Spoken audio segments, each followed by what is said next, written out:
Irish Joe. Always Irish Joe. Sometimes it's good to just yell about football. What are you doing? Don't do this to me, Harry. The Ohio State. It's Ohio State. What do you mean, the? It's a poison. I almost stroked out and died over it. I'm glad to be at the party. I'm mad we're this late. You ain't a captain of nothing but a sinking ship. That helps the defense without them even doing a damn thing. Doing a damn thing. The call-in line. 312-988-15. You tell Johnny all you've heard and seen. No Irish. No Irish. No Irish. No Irish. Irish. Yeah, that's right. No Irish. No Irish. No Irish. No Irish. Irish. Yeah, that's right. That's right. Welcome in. Welcome back, folks. Ooh. We were bored in the summer. You got a lot going on right now, baby. Welcome back into Notre Dame green jersey reveal and all the stuff that comes with it. I got thoughts / and or what the hell's going on with the Big Ten and what they may or may not be rumored to be doing this week, and downstream what that's going to do to Notre Dame. And oh, by the way, Notre Dame camp's also going on. You think we can find anything to talk about? It's about damn time, folks. When we're over here on Twitter roasting people's barbecue, see what I did there? When we're comparing fan bases, roasting each other's barbecue, we all need the games back. We all need the games back. We just need football. And it'll be here soon. Call-in line, 312-988-15. I would love to know what you guys think about the jerseys. What do you think about the Big Ten? What that's going to do to Notre Dame? And oh, by the way, what about our team? Like actual just camp going on? I want to know. So we got a lot to cover today. Obviously, you can find the program on YouTube. Do it. Subscribe if you haven't yet. I don't know what you're doing. Give the video a thumbs up. That helps me as well. Notifications on. You and I both know why. That way you alerted every time a new episode drops. I don't want you to miss it. Twitter, search bar, always Irish Rat. Always Irish Inc. Emails, always irishandy@gmail.com. Audio only anywhere you want me. You can locate me. And of course, you already know we already went over at the call-in line. 312-915. When I try to say it with this serious voice, I can't even get it out right. I got to do it goofy. 312-988-15. You tell Johnny about all the green jerseys you've heard and seen. I don't like these. There's 90 different shades of green they could have went with, and they went with this one that doesn't even look like it's Notre Dame green. We're going to be running around in neon uniforms next. I don't love it. Fighting Irish Wire every day. Tune in. Read all about it, folks. I got articles coming out all this week. The ideas are popping into my brain now that we're getting close to the season. I'll be sitting on a couch. Oh, got this idea. Type it up. Read all about it, everybody. Read all about it. Man, we got some super chatters today. People, I like this, man. People are waking up. We're coming out of football hibernation, and it couldn't come sooner. We need games. I need people to lose. I need pain. Just not for us, for everybody else, obviously. All right. So we got some callers. I'm going to do some super chats. The first thing we're going to talk about, I'm going to pull up these green jerseys and give you my breakdown. And we're going to see where you're at. And we'll go from there and get to the callers. So let's get to some of these super chats. Oh, Angela, good to see you. Always good to have a Rudiger. Adam says, I'm on campus walking around listening to this. Good life, man. That's a good combination, baby. It's a good combination. Eric, good to see you. Chief, what's going on, Chief? John, we lost that game in 05. Please don't join the brigade simping for those ugly green jerseys. Those wouldn't even be the ones I like either. I don't like the ones for Bush Push either. I think they're missing the green with the ones they're doing now on one end of the spectrum, and the Brady Quinn ones in 05. I don't like either of those as the shade of green if you're going to do all green. We'll get into it. So, whatever. Maybe I'm picky. Just win the damn game. Who really cares? All right, let's get into some super chats. Mark with glasses. Sounds like Indy's Grill and Chill went over pretty good. They played games, activities, had a decent spread. Meanwhile, Michigan had plain chicken tenders, hot dogs, chips, Ahoy cookies. Michigan stinks. I can't forget, not everybody on YouTube is on Twitter in our big thread to see the stuff that does overlap. Multiple schools are having these barbecue cookouts for recruits and whatever, and people are posting what the food is and putting it on Twitter. I'm at the big house or whatever. I have seen better meals in prison than what Michigan gave, guys. Like a rubber-looking wiener with one half-ass grill mark on it. Looked like some cold macaroni and cheese. Tyson chicken strips that you put in the air fryer to feed your 3-year-old to get her to quit crying. It was really funny, man. The Fry Festival had a better spread than this, okay? The Michigan State Penitentiary has better looking food than what they served. And then, did you guys see? I'm against this. Generally speaking, I'm against this kind of activity. I find it to be low class. Did you see Michigan get played by that recruit? I think it was yesterday. He had the Michigan book bag and all the Michigan stuff and pulled an Ohio State jersey out of it. And he had the shades on and everything. I mean, I am always against that. I think it's classless when guys do that to Notre Dame, faking like you're picking their school in the last minute. I just think that should be, I just feel that that's a little disrespectful to all these coaches recruiting you, that you're going to do a fake out the day. I don't like that. But it was funny when it happened to Michigan. Like, I admit, I'm the first one saying it's low class when it happens to us. It happened to Michigan yesterday, so I was happy to see it. Oh, man. Let's see what Mark says. The jersey is fine. The green pants are whack. We'll get there. I'm going to pull it up on screen. You guys didn't know I'm a fashionista. All right. We're going to have always Irish. We're going to have a catwalk, and people can show off the jerseys. I'll give you my breakdown of these jerseys. Domer guy, 88. Clemson, Florida State, Washington, Oregon, all expected to make the jump to the Big Ten by the end of the week. Few things come into play here, Domer guy. One is, what does that do for the power dynamics here? It seems like we're heading towards, Big Ten mega conference, SEC, mega conference. Where does Notre Dame fall in that mix? Where is Notre Dame in that pantheon? How does the money add up for Notre Dame to still compete, being independent? Does this force their hand more towards a conference? I want to know what you guys think about all that. And here's another thing, and I haven't seen this mentioned too much about this topic, but I think it's important. Aren't they going to have to redo how they're running the 12-team playoff now? Remember how it was like each conference is going to get a team in, the champion or whatever? But I don't think that's fair if you have like a mega conference with way more teams and then another conference with fewer teams, and the ones that are left in them aren't any good. What? They don't get the ACC is going to lose their best teams and biggest brands, it looks like. And then you're telling me that the winner of that conference, even after they left, gets a team in automatically? No. So to me, you got to redo the qualifications to make the 12-team playoff. Because it's not like you have conferences that each have, 12 teams or 16 teams, and it's like fair. It's getting skewed. You're going to have to redo those qualifications, I think. And I am not sure what this means for Notre Dame's independence and the money and how that works. Some people are going to say this is forcing Notre Dame's hand more down that path of joining. I don't know. Call me and talk about it. ND hasn't heard about the conference realignment yet. They got their noses too far in the books. We may need to go to the Big Ten and take us by the hand and lead us to joining the 21st century modern money-making movement. That's what it all comes down to, is the finances. Can Notre Dame make it and compete and be right up there, keep going independent?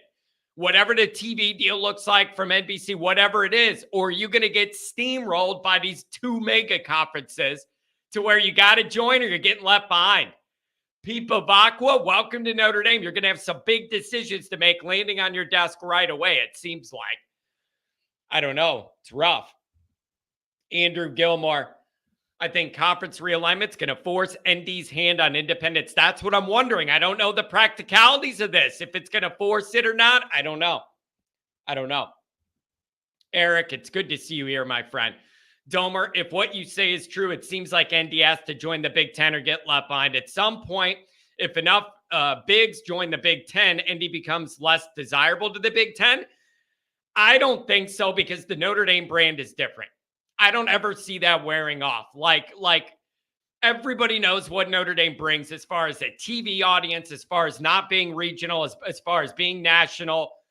The brand sells itself to a large extent, even more than it should when we're not great at football. It sells almost more than it should off tradition, I believe. Jay Lehman, good to see you, Jay. I saw you posted a wedding anniversary. Congratulations to you and your wife.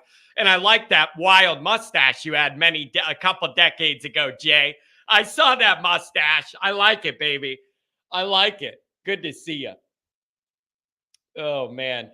Mark says, joining the Big Ten with USC's a no-brainer. There's no way ND screws this up, right? Telling you, every angle and every road kind of points Notre Dame to the Big Ten right now, doesn't it? Mikey Poles, good to see you. Just saw the green uni reveal on IG. Video was a little corny, but I like it. The jerseys are clean. I don't know how I feel about the green pants, but overall I like. Yep, I'll give you my breakdown. Just call me Vera Wang. No offense. Or whatever that girl is that creates those outfits. I don't know. $5 holler from Paul. Good morning, John the Great. Watch the Navy football show. Coach and players say they're going to Dublin to win. They're talking about how they will pass. That's what I said. Coach Ken's out of there. You don't know what you're going to get. What if Navy comes in Air Force style and decides we're going to throw it all over instead of going on the ground under the water? I don't know. Mark, Indy got to watch it with all the videos and shtick they're always doing. It comes across as trying to get a little too cute. Keep it to a minimum. It's all style and no substance if you ain't winning anything. Ding, ding, ding, ding. Mark, you hit on another big theme of the day. If we're going to talk about this shirt reveal and we're doing movie scenes and we're doing all that and we're blowing this up to be the biggest thing ever and everybody wear green and we're blowing the surprise of what the green jersey tradition used to mean by telling everybody ahead of time so there's no extra energy jolt. If we're doing all that, you better be good in that game. To me, every bit of self-promotion you do on this game, pushing it and wanting to commercialize it and bring attention to it, is more and more pressure. You better deliver when it matters, damn it. We're doing all this circus stuff. We're doing movie scenes. We're wearing weird jerseys. You better show up ready to play. So anybody saying these are all cute games and everything, none of it matters till the game. I agree with you 100%. I don't care if we're wearing dirty rags out there. Play good football and win the game. So just know you're putting pressure on yourself when you build something up like this. You got to come deliver that day. No excuses. Going to be a big recruiting weekend. All the attention. You better show up. I love football stress. There's nothing better. Mike with the $20 holler, and I appreciate you for it. Good morning, Irish Nation. Support John and his efforts. Everybody watching right now, send in any level of super chat. I appreciate that, Mike. As Teddy's KGB says, pay that man his money. And for the love of the Irish, get your butt to the Ohio State game. Yeah, get to the Ohio State game. And if you're not going to get to the Ohio State game and you have tickets, don't sell them to the other team. I'm never going to tell anybody not to sell anything to make money legally. Do whatever you want. Just make sure they go to Notre Dame, people. It's not that hard to do. Sell them to somebody you know, not a random address in Ohio. Have a little loyalty. Give me a break. $5 holler from Willie B. Artigan. Personal problem. Can't answer that for you. I'm with you on the blown surprise. That said, I actually love the unis. Unless we play like crap, then I'll hate them forever. No mercy. Win, win, win. I mean, hey, if you're going to beat one of these teams wearing these and it's an elite team, then I'll be more fine with whatever you wear. $2 Aller. P.S. Estimate looks like a monster. Yeah, I got a little something coming out on him soon. He does look like a monster. And we got a $10 Aller from Phil. Good morning, John.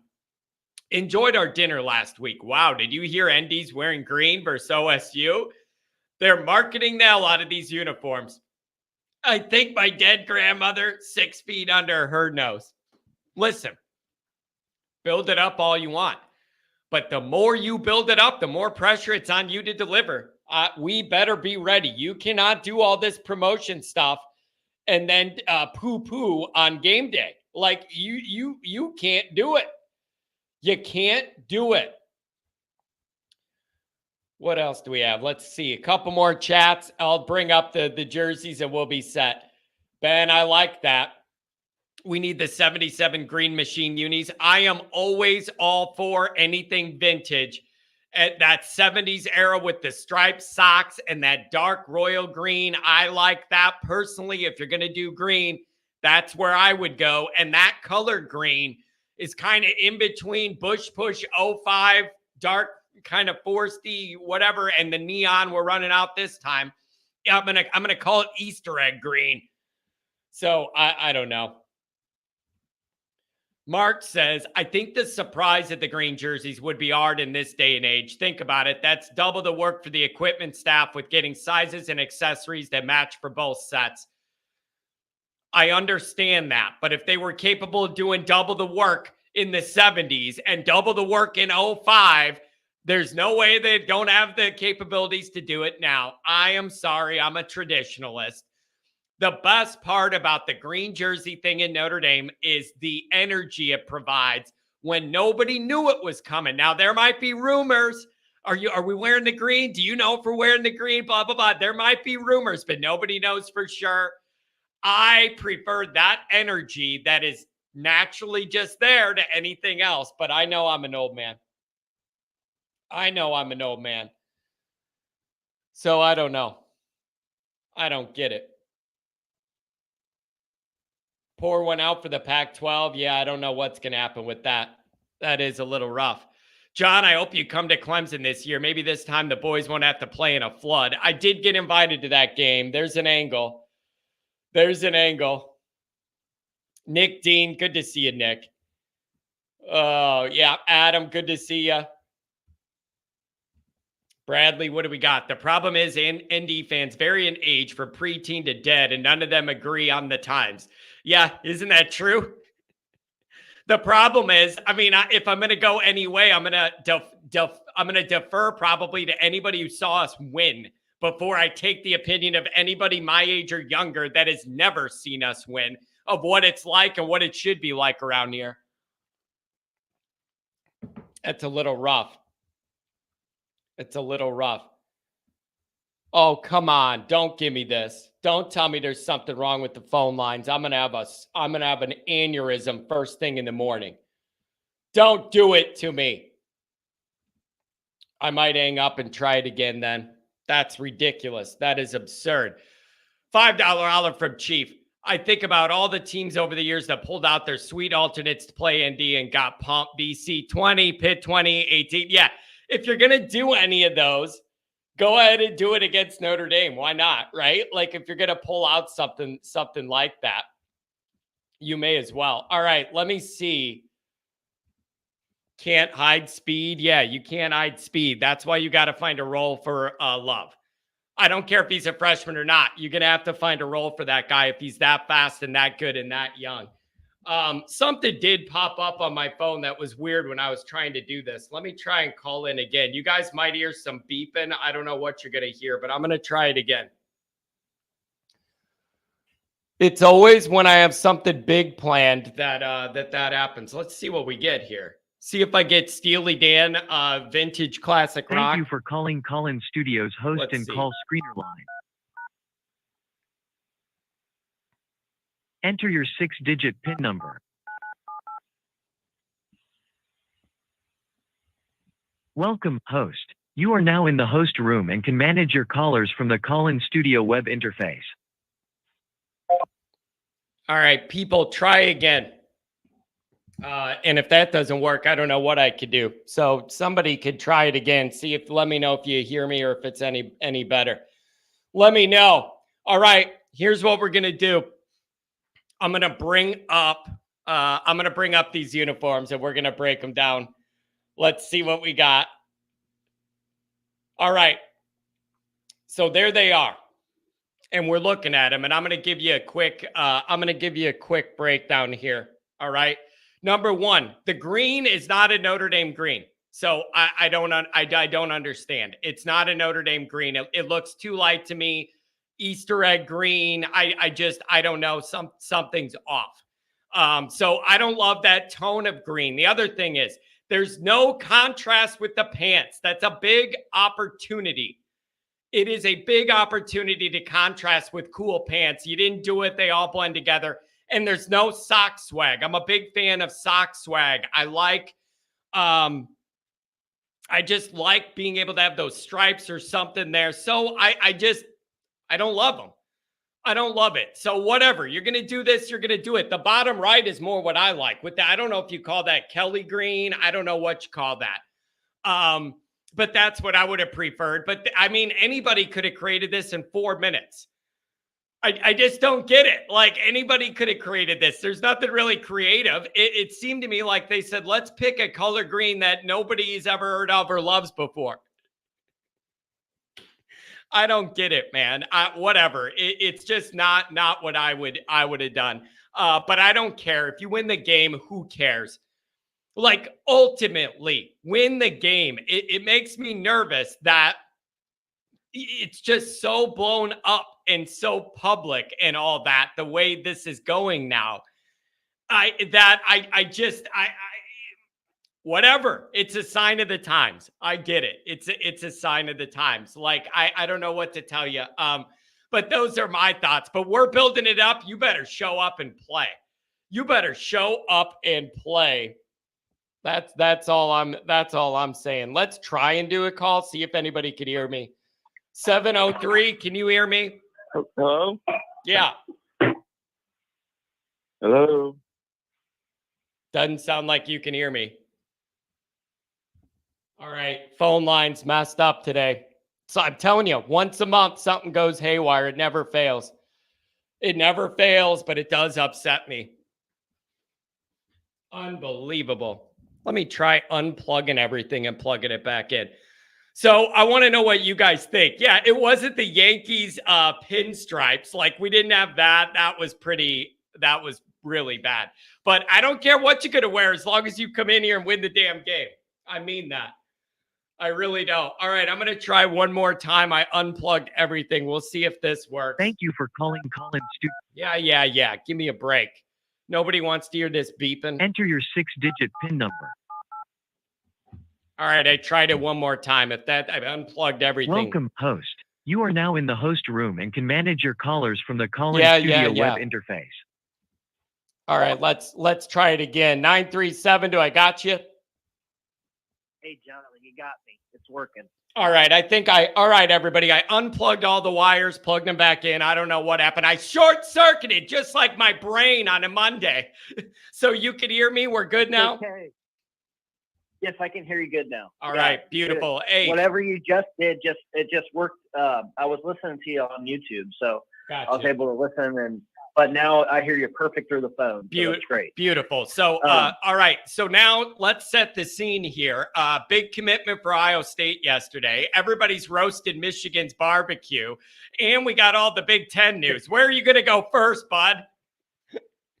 Yeah, so my first thing, I want to do a PSA for your audience. About a week ago, I thought I had tickets to Notre Dame. Notre Dame, Ohio State. I was super excited. I had talked to this guy that I found through an ad. Unfortunately, when I sent part of my money through, he never sent me the tickets. So do not, even if you talk to the guy for over a half an hour and talk football and this and that, don't trust anybody. really sucks. So did you get your money back? Did you get your money back, or did they get away with it? Were you able to go in whatever pay system you use and get it back? That's kind of garbage. Yeah, no, I didn't get my money back. Oh, man. So if anybody has a willing heart out there, contact John. But hey, wait, they have a wait. Number. My people are going to have a willing heart, but if they do, they're not trying to give their tickets to an Iowa State guy. It doesn't matter how many times you call the show. I'm telling you, you're a nice guy, but it doesn't matter how many times you call the show, buddy. If anybody has any loose tickets, they're not giving it to somebody wearing red. I got news for you. And I am most certainly not going to be the one that jumpstarts that when all I do is yell about red teams taking over our building.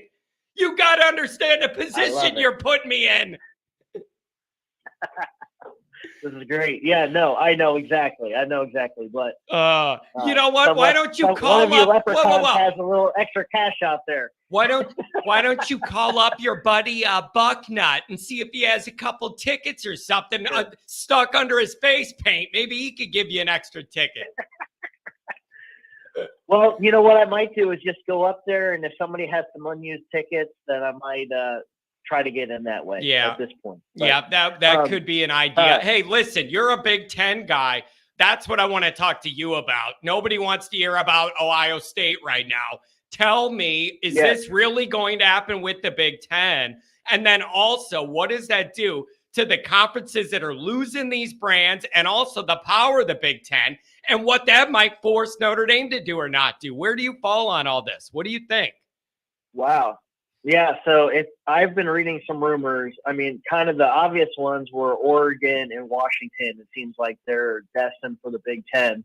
But then this morning, I'm reading rumors that Clemson and FSU are going to join the Big Ten too, which kind of is a head scratcher. I don't think either one is an AAU member, but which kind of makes me wonder if it's a head fake and that it's really like a Miami, maybe like a North Carolina.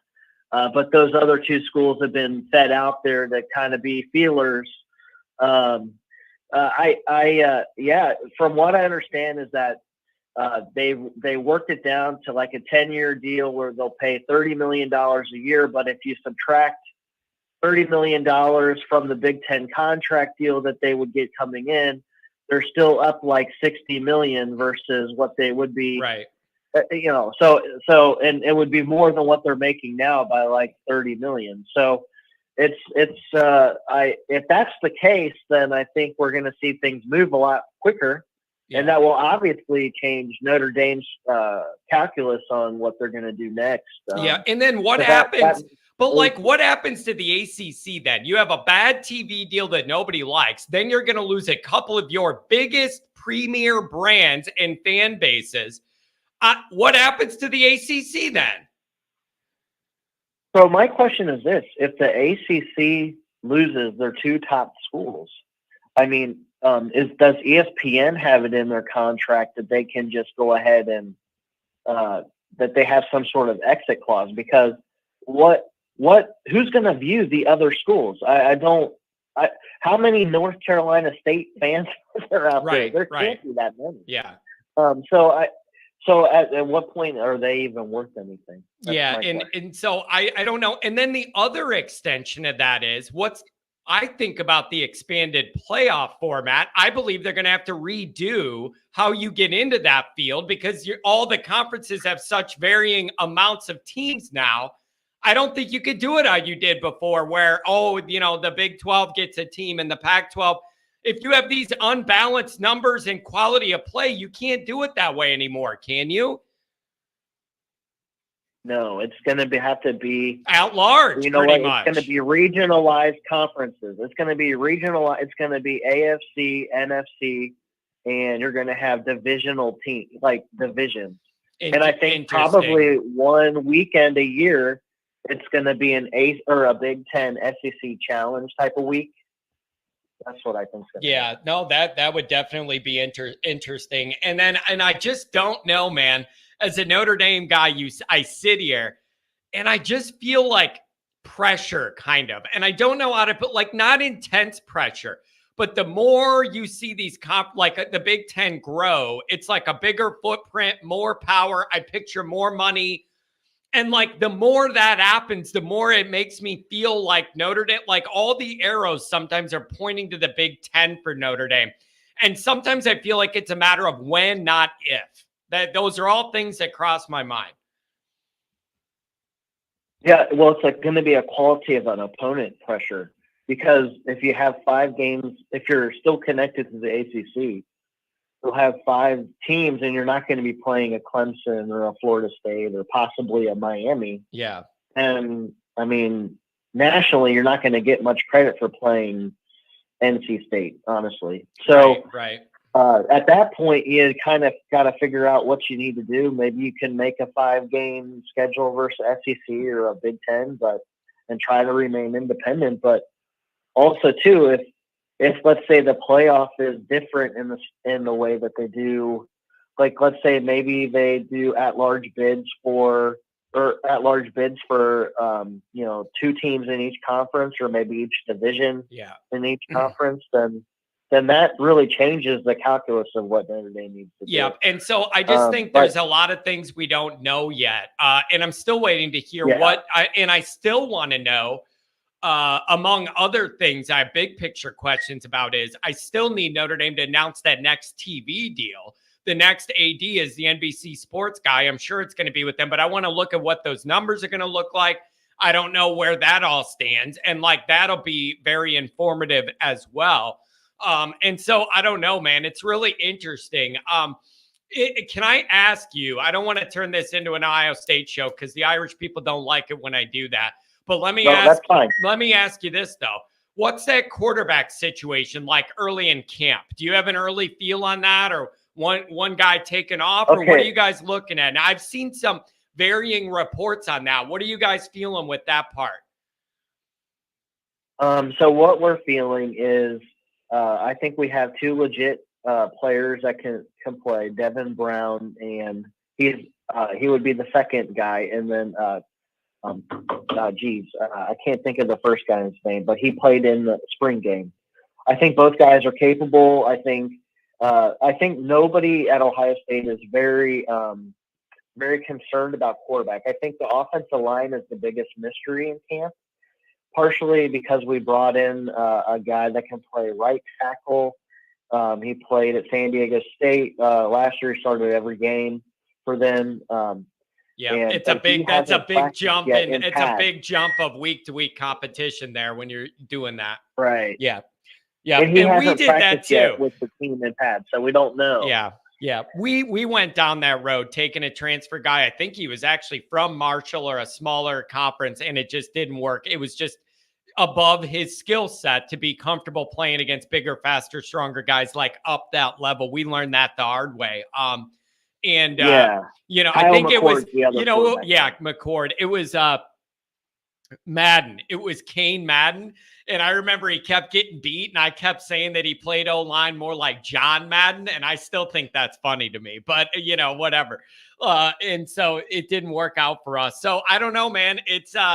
It's just everybody's excited. Do you feel the energy? Everybody's coming out of football hibernation. It's beautiful. Everybody's waking up again. It is beautiful. And also I want to congratulate you on your big win with getting Kingston. I thought, man, that was a very crazy recruitment. Yeah. And the way it ended and everything. Let me give you this. It was kind of cool. Let me give you my take on it. Okay. My whole life, I've heard the negative recruiting that goes on against Notre Dame with the spirituality piece, with the religious piece. These coaches will tell these guys, you go to Notre Dame, they're going to make you go to church every day and try and get you to sign up to be a priest. All this stuff that is anti-Notre Dame with the religion stuff, trying to scare guys. This time, it actually worked in our favor. And you got a guy from a family that values that, and they're not just chasing a payday, not that Ohio State would do, but anywhere else. They're not after that. In this case, it seems like the cultural fit and the spirituality angle really means a lot to this family. And I think that was a big deal. And so, like Kevin from The Office, just once it's nice to win one. Like, it was good. Give me that one. It's kind of funny. In that recruitment, like, at least the Ohio State guys, they didn't really know that was a big deal going in the commitment, and the family never really made it seem like that was a big deal. Mm-hmm. If it was, I wonder what they would have did differently. But I thought that was kind of. I mean, I'm just really glad he's not going to USC because, gosh, USC's had so many great players. Hey, you and I both, buddy. And I both, buddy. And that was another reason it was a big deal to be able to win one and pull a guy from out there in their backyard. I think it was John Bosco. I think, a pipeline. Getting him out of there was a big deal. And it's very interesting to me that, the teams he was interested in are all on our schedule. Like, everything's tied together. You got USC, Ohio State, Notre Dame. It's all like tied in there. It was just nice to get one. And Notre Dame fans, we needed a jolt, and he may play right away. He might be that big of a difference maker. He could play very early. A lot of people have been saying he reminds them of Manti Te'o's instincts, but kind of bigger, faster, stronger. Yeah, I'm interested in that. Give me some of that. Yeah. I think he's at the perfect weight. You really don't want him to get any bigger as far as his weight, but I think he looks really legit. So you guys got a good one, I think. Yeah, and we need more guys like that could make a difference early on the depth chart. That's the only chance Notre Dame really has to turn the tide and close the gap everybody talks about and all that. The only way to do that, I think, is get more guys that could disrupt the depth chart, right away or year two and get in there early. So that's beautiful. Hey, I got one question for you. Yeah. Would you want it? So, being a Notre Dame fan, and I know you love your independence, would you rather become a Big Ten member sooner than later, like kind of rip the Band-Aid off and get it over with, or have this drag on for the next 5 years? I think to answer that, I need to know the circumstances. Like, how can I answer that before I know if they're going to change how they're picking the playoff teams, or like what that's going to look like? Like, I would like to know what the next TV deal numbers look like so I could compare it to the Big Tens and then see whether I feel like we're losing millions of dollars every year that are going to compound over the years that put us behind perpetually or not. Like, there's some details I need to see here. Okay. Do you feel like Notre Dame could, I think they could probably sit back, see what all the information is about the playoff formatting, about all those numbers, and then maybe figure it out. So you could argue Notre Dame might lose leverage doing it later. However, Notre Dame's Notre Dame, and people are going to want that brand. And so I think if Notre Dame wanted to do it, they would do it just because of the brand power they bring. But I need more information to know that. I want to know those TV numbers compared to yours. I want to know the playoff formatting now that everything's changed. I want to know the scheduling that these other teams are going to have. It's interesting. You get that many teams in a conference, everybody's not playing everybody. It's weird. Right.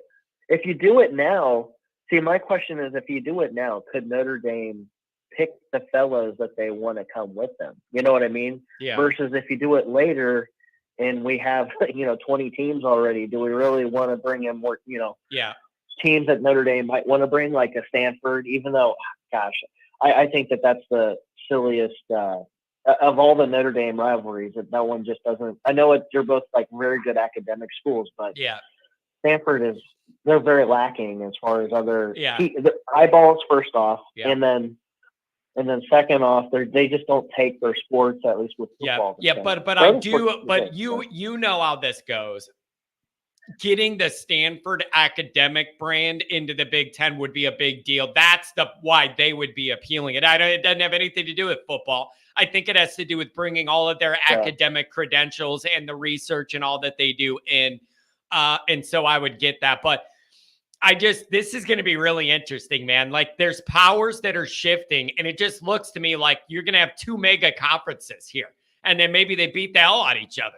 I mean, it's going to be really interesting. And you got to understand, Notre Dame people sit there in independence all the time and not tied to what everybody else does. It's what we need to do. For Big Ten people, isn't it a little interesting for you to go, man, our schedule is going to change a lot. Like we're going to have, it's just a weird thing to wrap your mind around, even just like USC being in the Big Ten week to week. It's hard for me to wrap my mind around all this.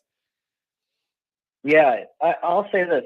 It is, I don't really like the changes, but if it does become like a thing where it's divisional locations is kind of your division. Mm-hmm. And I think that's where it's going to end up going, just because I think the size of these are going to be 20 plus teams.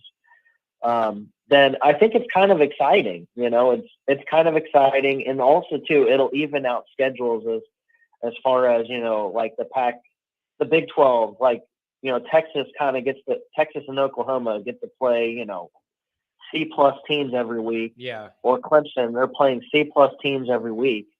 And now they're going to have to play, 2 A's on their schedule every year. So it'll even that out. And I think, it's kind of the NFLization of football, which I don't like, but I will like to see the schedules kind of even out. Yeah. And that's good. And that's the other thing, man. If the best teams out of some of these conferences get poached, what is the compete level week to week amongst all the other teams that are left? And then how do you gauge that versus like a Big Ten slate that could be really awesome, full of competitive teams and interesting storylines?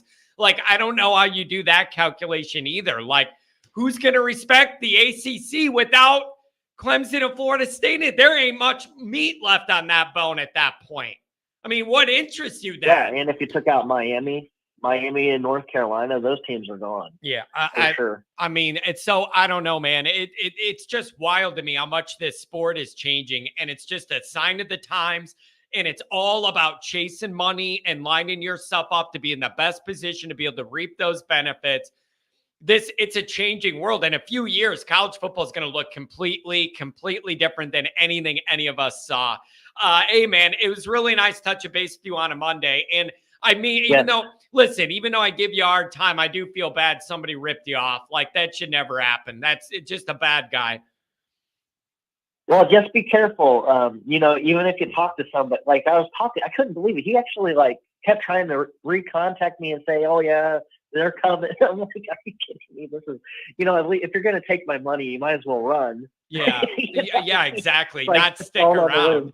Man, that's brutal. So yeah. I wish nothing but the worst for that person. That's bad form. And maybe karma will come back around. I mean that. People that just straight up for sure. Con men, people that just straight up steal stuff. I know we were going to buy something on like the Facebook marketplace for the kid that was, on sale because it was at somebody's house.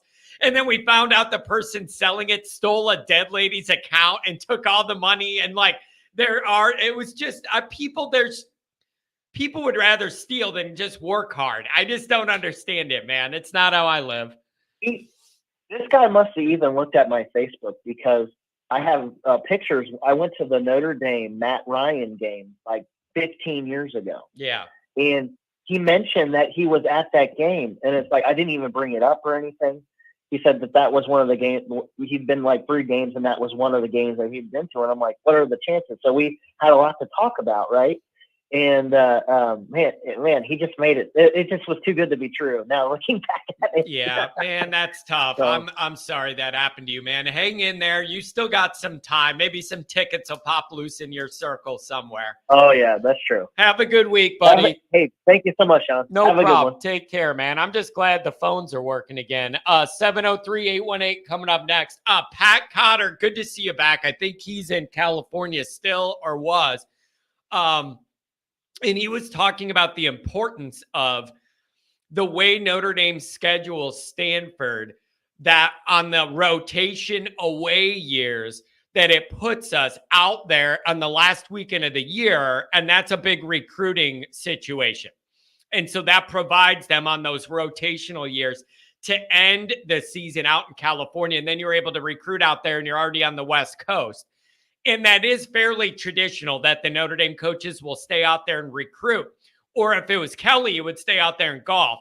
But the normal ones that are there to work and do a good job, they stay out west and recruit. And so that's a part of it. And yeah, Stanford's wild how they're like up and down. They've fallen off severely, but they didn't fall off when Jim Harbaugh and Andrew Luck was doing stuff there, beating Notre Dame. Mid David Shaw years, Stanford was a pain in Notre Dame's ass. They were running out 6'9" tight ends running around. They started getting some offensive linemen we needed to get, and we were losing them to Stanford. Their mascot's a Christmas tree. And we were losing guys to them. So there were some frustrating times going against Stanford. And you can't go, here's the other thing. You can't go, oh, it's like playing Georgia. They have no academic standards. Let anybody in. This isn't a fair fight. You can't say that about Stanford. When they're beating, you know they're doing it with smart guys. So you can't even use that and be mad at them. Oh, man. 703, you're talking to me. What's going on? Hey, John. So about this whole conference realignment thing, like, as a Notre Dame fan, I know it won't really affect us, but it just makes me mad that, like, all these, like, passionate fan bases of these teams, like, they can't really compete anymore with the big guys that they can't get in the big conference. So, I don't know. That just kind of makes me upset. Yeah, and it's just like a big power play, man. And I just feel like I can envision the boards of all these universities. It's all just jockeying for position, and power and stability. And they're just trying to figure out how to get, I think, ahead. I think that's the problem, man. For people in these conferences, you don't want to be the one left holding the bag at the end. But every good team gets poached. There's no good TV money, and you're just kind of stuck chilling. I think that's what they want to avoid. And so people would rather get out early rather than wait and fall behind. It's a wild time. Where does this leave Notre Dame? Well, so Notre Dame, we're probably going to join the Big Ten. And if the Irish do join the Big Ten, I want to freaking win, man. I don't want to be like Miami in the ACC where, like, everyone laughs at them because, they can't win. I want to win the Big Ten, be in it year in and year out, competing with Ohio State and Michigan. And I think hopefully with guys like KVA, if we can get more KVAs, we can do that, man. But yeah. I don't want to get beat by Michigan every year. That'll be awful. Yeah, but we need more people that fit the profile of KVA. It's exactly what Freeman needs to land a few more of, even if it was just a couple on each side of the ball every year. And by that, I mean a guy you're not going to have to wait 3 years to develop and maybe his body and then he gets to play and all. No, that is a guy that is going to compete from day one that he's on campus for major playing time because he's just that advanced. And here's the best thing about KVA. Instincts.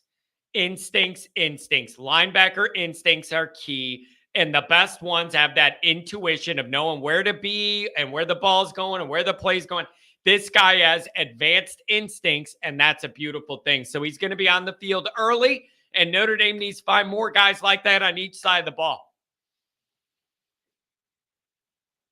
And about the jerseys, like, I feel like, I don't know, I don't mind the green, but, like, I just need some contrast with the pants. Like, I need the gold pants and then maybe some blue socks. Like, I wanted a little too much for me. I wanted a little contrast. One, the color shade of green is a little weird to me. It's like too light. I don't know. There's something. It's like an Easter egg or something. That green. Something's bugging me with that.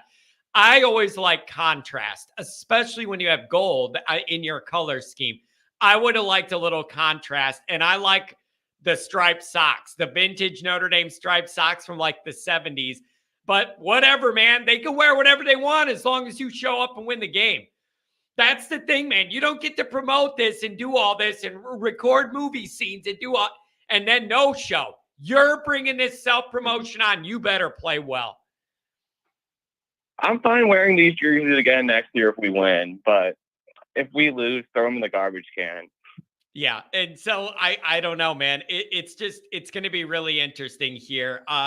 And so I don't know. Do you have any thoughts about Notre Dame camp so far? It's like the one thing we actually haven't talked about yet today is our actual camp going on. Any reports that encourage you or things you're hearing that make you nervous? Where are you at with what you've seen? I realize it's only been a handful of days.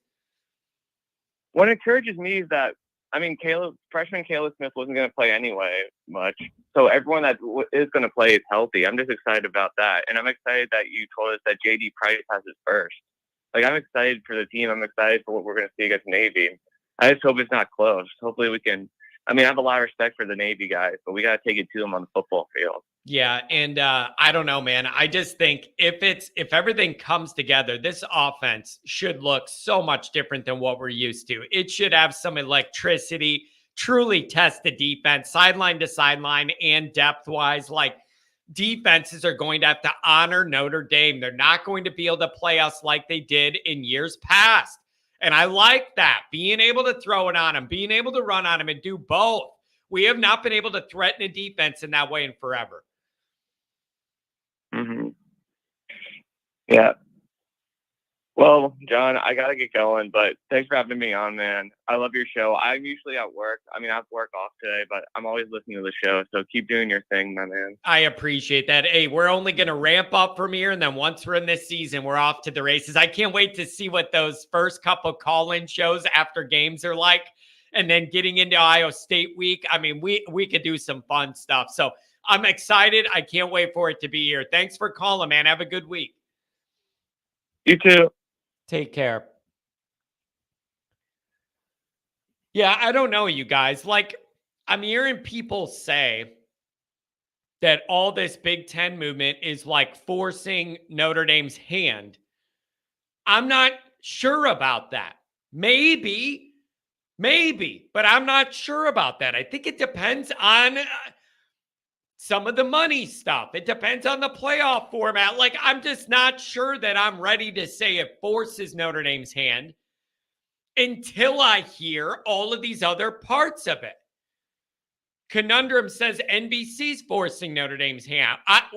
Did they force Notre Dame to hire the TV exec as the next AD? If you're not getting a sweetheart deal from them, why is that your AD then? I don't know. Yeah.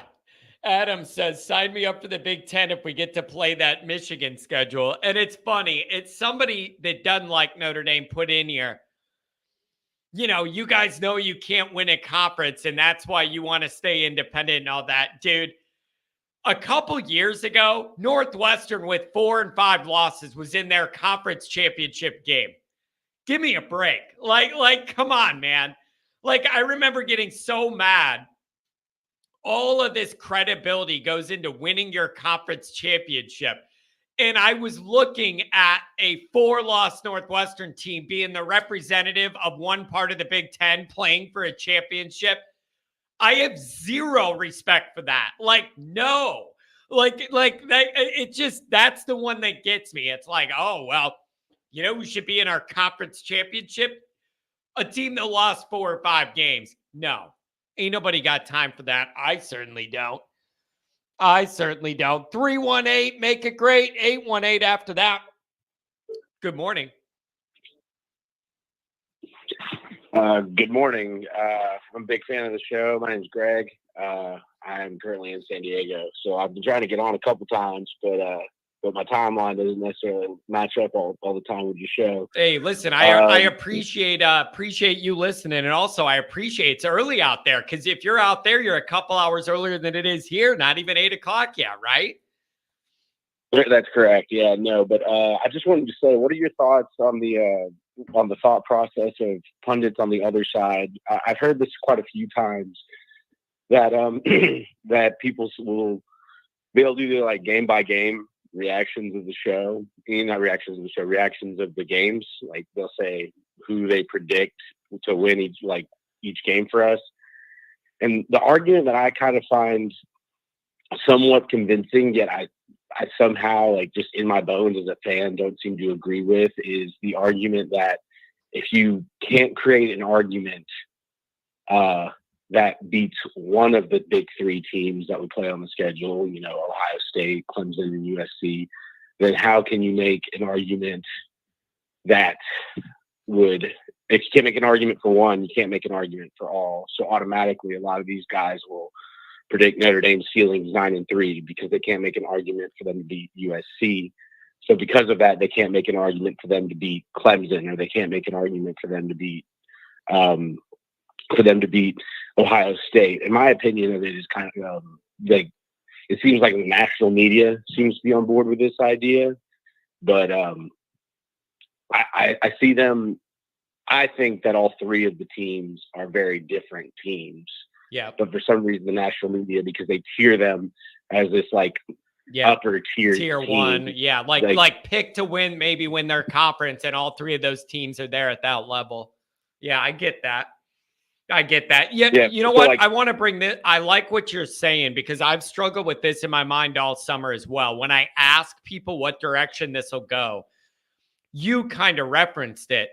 I think people are tying those big three together, not looking at them as individual weeks when anything could happen.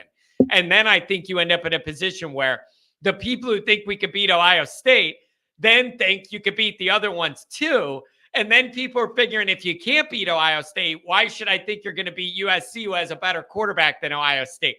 And then it kind of all lines up after that, rather than they're all individual on their own island week to week.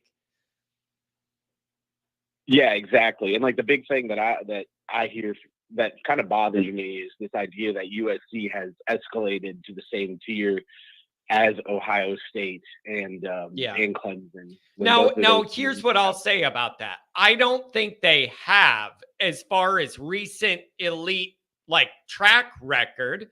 Nobody, compared to Ohio State, USC's been way down, so you can't say that. However, I mean, I might think USC might have a better team than Ohio State this year, but that doesn't mean that their credibility is necessarily the same overall.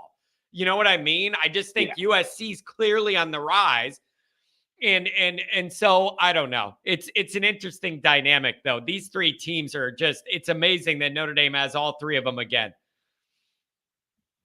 Yeah, what I think as a fan, and both as somebody who kind of analyzes the game, is, and I think Notre Dame fans need to realize about this team is, there's so many metrics now that people in the Notre Dame who would argue against Notre Dame in the media that Notre Dame has improved on. Now, there are things as fans that I don't mean to rehash this, but that really just kind of irk us as fans, that Notre Dame should like get their head out of their rear end and decide to prioritize football, as evidenced by the offensive coordinator moves this year. But I mean, there are certain metrics about Notre Dame that the people against Notre Dame argue all the time that Notre Dame's just simply greatly improving on. Over the past 2 years, Notre Dame has improved their blue chip ratio. I mean, the size on the defensive line as of late has been immaculate. This defensive line probably, I would say on average in the 2 deep, is probably larger than a lot of the teams that have been to the playoffs for Notre Dame. And I would look a little more into it, but I would imagine it's probably larger than the team in 2012 that went to BCS with that great defense with all those players. And you know what else too, when you want to go back and look at some of these teams, Freeman's really trying to focus on overall speed too, with like they're trying to find athletic guys that are fast and long, and they're really trying to fill the, especially defensively too. So I like seeing that, and they're trying to get more speed in there. The blue chip ratio's up. I get all that. Notre Dame fans are just impatient, man. We need more guys that could come play year 1 and year 2 and mix up the depth chart. KVA is a perfect example of what that is on defense. And I'm going to say Jeremiah Love should be an example of that on offense. I'm telling you guys this right now. I don't care if the guy's a freshman and doesn't understand all the blocking schemes and everything you want a running back to do. When you have this guy comes in as a freshman, he's the fastest guy you have to find a role for him. I don't care what it is. You need to find a role for your fastest guy on offense. If this guy's blazing the way everybody's reporting, you got to find a role from that guy. I don't care if he's young. That's my opinion. I wholeheartedly agree. I think, ball don't lie. It's that simple. I think my opinion, and so if you want my personal opinion, I think Jaden Osbury, based off all the practice reports I'm reading, not so much fall camp, but in spring camp, he showed that he has the instincts to be a really good linebacker. And I think, if he has the same athleticism as Marist and better instincts, then I don't see any reason why you shouldn't put him on the field, you know. And I think from what I'm gathering, it seems like that's kind of their plan, is to give Osbury and Bowen and the linebackers we got some opportunities, because, you know, everyone rants and raves about how Jack Kaiser and and Bertrand, they're both very unathletic and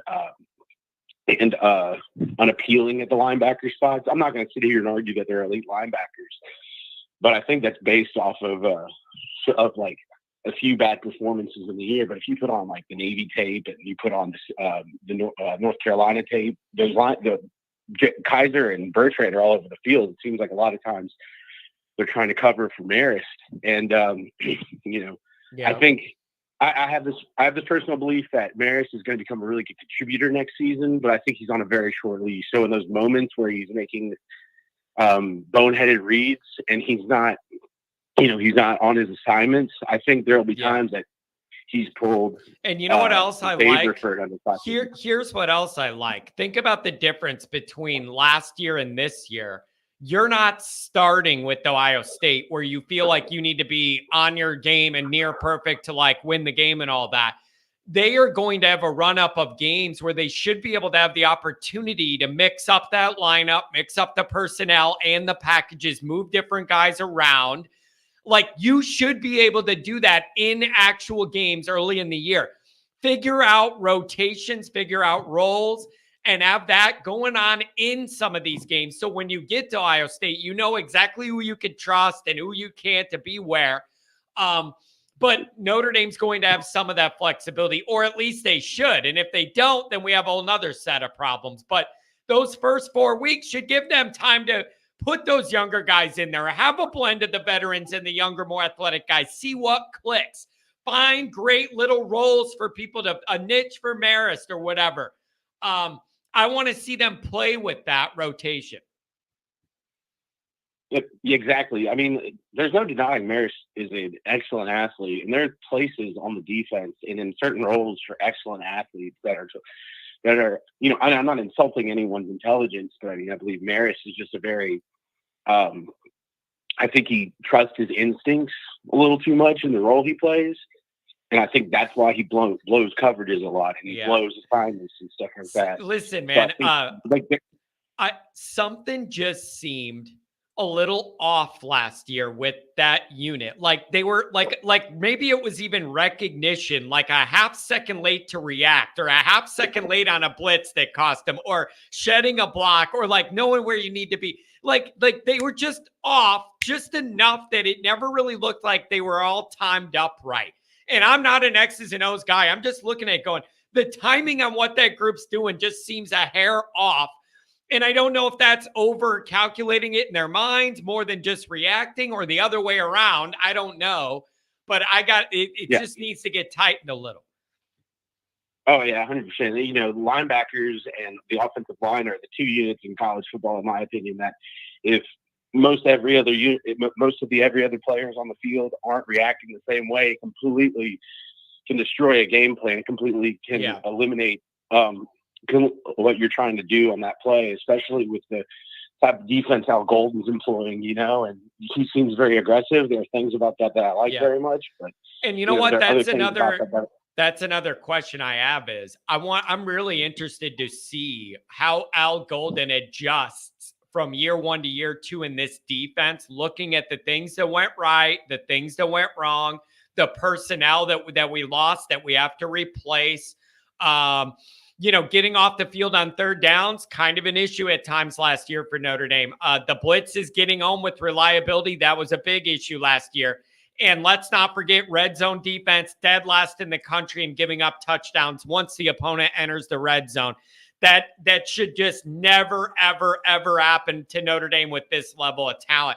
That tells me something structurally wasn't right when you're dead last in the country and you have our talent in defending the red zone. That is structural. I'd change a couple things with what your setup is, and you should get out of that. So I want to see Al Golden's development here, year 1 to year 2. How's he going to change things up? Yeah. No, 100%. And like I said, I think Al Golden's a good D coordinator. The thing that I can't stand about him at Notre Dame, though, is he does. I'm not sure how true this is, but it appears that he does not want to put in as much effort whenever it comes to defensive recruiting. And I understand that the dude's been in the NFL for almost a decade before he came to Notre Dame. Yeah, but he chose to leave. He chose to leave. Exactly. You got to go buy those groceries. They don't buy them and bring them home for you. Yep. It may have sounded like I'm creating an excuse for him, but the excuse I'm making in my head is more along the lines of, you need to use that tool of, hey, I've coached NFL linebackers and defensive linemen for the last 10 years. Yep. I can make you an NFL. That's music to music to recruit. And it's like, I know what they're looking for, and I know what it looks like when it's right, and I know what it looks like to want to draft these guys and what you're looking for. I get all of that. Al needs to have a good year here. Now, I do think he's going to be benefited greatly from what I expect is going to be an improved Notre Dame offense. The better that offense is, the more pressure it takes off all of the defense. Notre Dame should score more points. That helps. And have the ball longer, and that also helps. So I expect the defense to have a little more breathing room, to not have to be perfect to win these games and feel like if they give up a touchdown or two, we're in trouble. So I like that as well. Yeah, no, I think like my overall prediction for this team, and I'll kind of leave with this. I'm kind of running out of time, but and I'm sure you have other callers to get to and other things to do as well. And I appreciate your time on the show. My prediction for this team, Notre Dame, is their ceiling is very much 12-0. My prediction is if Sam Hartman and those wide receivers get on a rhythm after that Central Michigan and those NC State games, there's no reason why this Notre Dame team shouldn't be any more than a 3-point underdog against Ohio State, and they'll surprise people that night in Ohio State. That's my opinion. That's my if-then prediction. Yeah. Because I just have a hard time believing that starting with that 4-game stretch of, I may be listing it on the wrong order. I always mix up the Central Michigan and NC State game. But if you start off with the order of Navy, who's breaking in a new coach, breaking in a new offensive system, Tennessee State, which no insult to Tennessee State, but they're a lower tier FCS team, and then Central Michigan, who's in the MAC. There's no reason why Notre Dame shouldn't be on a roll against them with the talent disparity. Yeah. And NC State may be the first real true test, but there's not a whole lot on Tennessee's roster, with the exception of how well coached that defense is, that really scares the ever-living crap out of me. Yeah. So there's no reason why those 4 games shouldn't be a great build-up for this Notre Dame offense and Notre Dame defense to get into a rhythm, to be competitive against Ohio State, and have more odds to basically shock the college football world. Listen, especially considering last season. I say this every show. This always comes up. I'm going to tell it to you. Notre Dame absolutely has to be undefeated going into Ohio State. If not, it is going to ruin everything. All of this vibe, the green, and all the big picture dreams. Notre Dame fans are going to go in there going, if we lose this game, we have 2 losses and we're not even halfway through the year again. That cannot be Notre Dame's circumstances. Even if some of it's ugly, you got to get in there 4-0 this year. You absolutely have to enter that Ohio State game undefeated for any of the vibes to be what we want, any of the narratives to remain, all of that, you got to find a way. And so Notre Dame's, you just got to come ready. We learned last year. You're not ready, you could get beat by anybody. Marshall and Stanford, namely. 100%. Yeah, no, and especially considering you can find people on the Twitter sphere that already think Marcus Freeman may not be the greatest fit at Notre Dame. They're not arguing for his job yet. But I mean, if he's 2-2, 3-1 in there, whenever he's going into Ohio State, even if he wins against Ohio State, that's not an all will be forgiven type game, because, if he loses 1 or 2 out of those first 4 games, people are gonna be like, all right, what the heck are you doing? Yeah. Like, how are they ready? How are they ready to play Ohio State, but they're not ready to play? Yeah. You know, if say they lose 2 of those games, how are we not ready to play Navy, Tennessee State, or Central Michigan? You know? Yeah, yeah. So, And I mean, I do like playing Navy first. If you're going to do that, I like having the bigger run up so you can work out your defense and all the unique assignments and different personnel play against Navy than doing some other games just because the unique things you got to do to defend them. And so I like having that run up. You have all August to work on defending Navy. I have no patience for a fullback dive and the guy's got 200 yards at the end of the game. That cannot be it. We're not doing that this year. Go over there ready to go and sink that battleship. Yeah. Exactly. I think it's funny. I'm in the Marines, and a bunch of my officers are Naval Academy graduates, and I always mess with them every year. But their one jab back at me is always well, our fullbacks always seem to go over 100 yards against Notre Dame. It was almost 200 last year. That guy was gashing us. And it's like defending the option 101 is looking for that fullback dive. It just makes me want to dive off a cliff. I'm telling you, I can't handle bad option defense. I have no patience for it at all. Know your assignment, know where to be, shed a block, make a hit. Come on. Especially considering a lot of these high schools, maybe not necessarily that Notre Dame runs it out of, but maybe some of their walk-ons, like they're very, like, a lot of high schools run some form of triple option, maybe not like the entirety of their offense. Yeah. But I mean, that assignment football is not that hard to teach. I think what frustrates me as a fan of Navy is that oftentimes we'll play them. It's been a while since we played them since the opener. I mean, this provides that if something were to happen where Notre Dame does beat the snot out of Navy or just beats Navy, where if they do allow their fullback to go over 200 yards, that's a week 1 headline. You can chalk that up as like, all right, the first week of the season. Yeah, exactly. And it was a unique thing, and now we're done with it, and it's not going to carry over every week. I can see that. Yeah, because it's so unique. You almost need to, look at it that way. That makes perfect sense. But it is tricky whenever you play Navy. The way they run offense is for a reason. It shortens games, and they eat up the clock to shorten the game to make up for the talent disparity that they know exists most weeks. And that means you have less margin for error. Week 1, that is something everybody needs to think about. If you come out rusty, your timing's off, you make a couple dumb plays that you won't make in a few weeks when you get it more in rhythm. That's how you end up in a dogfight against Navy. You make a couple dumb mistakes, they eat up 8 or 9 minutes off the clock, whether they're scoring or not. It shortens the game and it makes Notre Dame's margin for error smaller. That's something to pay attention to. Although hopefully it doesn't matter. No, I think the thing that Notre Dame fans need, like, this is just going back to my final point. I think Notre Dame fans need to pay attention to how that line adjusts against. I'm talking about the Vegas line. Maybe also our offensive and defensive line. But I think Notre Dame fans need to pay attention to how the Ohio State line adjusts throughout those first 4 weeks. I'm not 100% on board with like Vegas odds makers knowing everything. Yeah. Obviously, they don't. Year after year, they present us with upsets. That being said, they sure know a damn lot. Excuse my language. Yeah. But if you watch it, like right now, I believe I want to say the last time I checked, they were like 10 or 13 point underdogs. I'm just saying, if that line gets any closer and closer, that means the odds makers are really liking what they're seeing at Notre Dame. The people that are X's and O's guys that help make those lines are saying, look, Notre Dame's a lot better. Yeah. And you know what else too? In terms of what we thought they were in the Here's preseason. the other thing I want to know.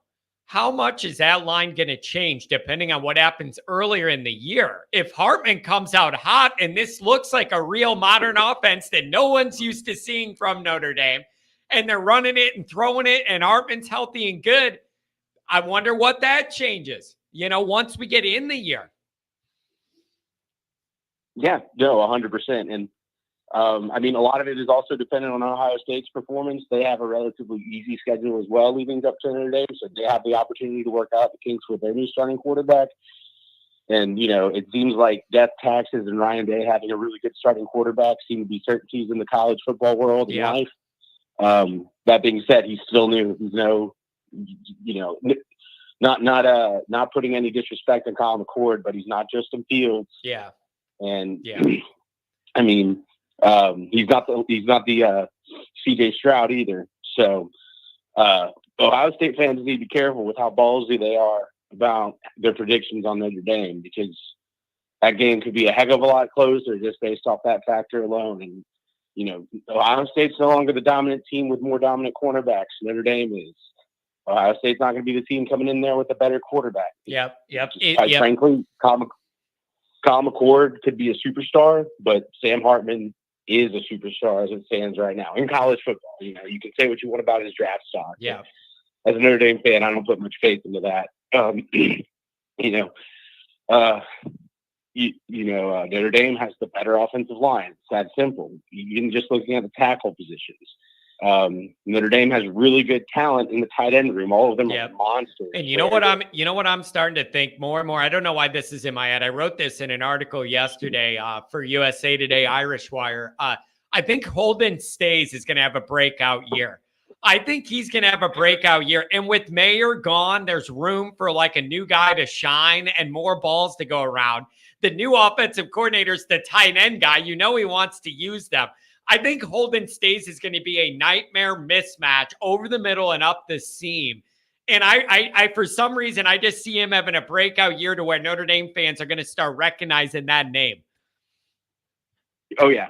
And I think I think you got Notre Dame fans, they hear breakout tight end in the same sentence and they immediately think, we're going to have Michael Mayer again. No, Michael Mayer was like an oddity. Michael Mayer was a talent. Yeah. And Notre Dame always produces talent with the tight ends.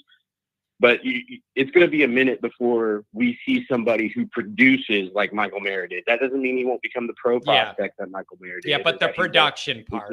Because Michael Mayer was in a perfect vacuum for his production to show how good of a pass catching tight end he is. He was in a year where, especially this year, there were no true receiving talents. And this year, the task that's been laid on Jared Parker's doorstep by the fans, it seems, is to prove that we have wide receiver depth and to develop that wide receiver depth. Yep. Steffi is, I think, doing an excellent job of developing that depth. So, 100%. I think Raridan or Stays or even Mitchell Evans, I think a breakout for a tight end would be something along the lines of 35 to 40 catches for 300-400 yards and 5 or 6 touchdowns. I think that would be an excellent stat line for any tight end on this team, considering I believe it's going to be a rotation. Because and you know what else? Guys just have different you know what else this makes me think about? You were mentioning like the wide receiver and what a good job Stuckey's done in trying to recruit, replenish, and develop that cupboard that was pretty bare when he took the job. He's doing a very good job of it. Here's something I can't measure, but I think it's going to be in play this year. And it is. I don't know how to measure it, but I got to believe that Hartman's 5 years of experience going into year 6 could only help those wide receivers. I think he is going to help them develop along quicker and help them get up to speed. And you got a guy that's going to find you when you're open, put the ball on you. I don't know how to measure it, but I think he's going to help that group develop quick too. Oh yeah, and I think as long as Notre Dame fans keep in Notre Dame boosters and people who are like have their ears on the program and have their words in the ears of all the coaches, I think one of the big things that's going to be stressed to Notre Dame is to modernize their offense more and more. Yeah, and I think it's evident on the recruiting trail. We're recruiting elite talents. Not necessarily reaching the star status, but all of them have certain traits that a lot of people find elite, something that Notre Dame just has not done in the past couple of years. It seems like every year we get a really good receiving talent. Like Xavier Watts was a good example. And then because of our needs in other positions, we move them around to other positions on the field. And I think something that Notre Dame I've liked a lot about the recruiting path lately is Notre Dame is recruiting people at positions and keeping them at those positions because their goal is long-term development at those positions. For instance, Revac is a safety. You know, a lot of schools were recruiting him as a safety. Notre Dame came in, and I'm sure other schools were recruiting him at linebacker as well, but they said, no, you are a linebacker. That is what you're doing. You're only a rover for us, like your skill set. And it's that simple. Now, that doesn't mean the oddity doesn't come along where it's like, you know, for instance, Chris Tyree this year, he has elite speed and elite, you know, just a very elusive runner. He should be a weapon. He should be a secret weapon. Running north and south was never his best suited for him anyways. And I think you could find a soft spot in his zone, dump him the ball, let him jitterbug and watch him run. Like, that's what I want to see. They can maneuver this to have some open spots just for him. Give him one half of a block and let him do what he does from there. The thing that I love about Tyree so far, and I would love to see him in the starting lineup because I've always been a Chris Tyree fan. You know, as a Chris Tyree fan, it's kind of saddened my heart when Logan Diggs and Audric Estime were just significantly better than him. Yeah. You know, at North-South running, I really like that he has taken to the role of receiver and just put his nose to the grindstone. And he said, I am behind even the freshmen whenever he got the go ahead to transition to wide receiver. I'm behind the freshmen. I'm going to spend all summer honing this craft. And it seems like it's every fall camp before just said he's in the starting three for wide receivers. And if that's the case, I'm really excited to see the work he's put in. Don't be shocked if he's the names that people, you know, that outside of NBC, ESPN and ABC and all those other broadcasters, I guess ESPN and ABC are the same, and CBS, whatever other networks we play on, they're announcing as, you know, players to watch on the field, because I think he has the potential, just based off his raw athletic ability, to be a stud at the wide receiver position. And I think that's also what gives him his best draft possibilities in the NFL. Yep. Maybe a little undersized, but every team's looking for that next, you know, undersized slot weapon with yards after the catchability. Yeah, you know? I think it's a good move, and it helps provide some upperclassmen, even though he doesn't have experience in wide receiver, upperclassmen experience in that room. And I just think he could fill a perfect role and niche, and maybe be explosive back there. And so I don't know, but hey, man, really good call on a Monday, and I really appreciate a good touch and base with you. And thank you for your service, and be careful out there. All right. Thank you for your support. I appreciate it. I'm a big fan of the show, and you have a wonderful day as well. Appreciate it. Take care, my friend. Have a good one. What a nice guy, good caller, and wish him well in the military there. Be safe, be strong. Man, I'm telling you what, I don't know what it is, but trolls are coming out today, man. I'm just trying to look at the chat while I'm doing all this. The trolls are out today, baby. That's how you know football's coming back. Don't you love it? I've been saying there's no love stronger than football hate. And I mean it. There's no love stronger than football hate. As divided as this country is on everything, socially, politically, everything you can name, football hate is the one thing that brings us together. And I realize it sounds like it doesn't make sense, but I mean it. Football hate is real love, and I mean it.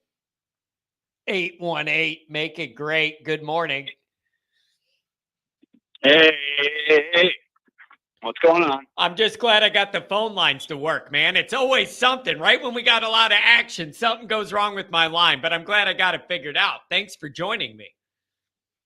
Well, I'm glad it was you, not me, because I was paranoid that it was my phone. I'm like, because I'm having so many issues with it these days. Nope, it was my end. You super yeah. It was my end. So I don't know what happened. Something with the wire when I plug. I don't know, but I got it made. I got it. We're back. We're good.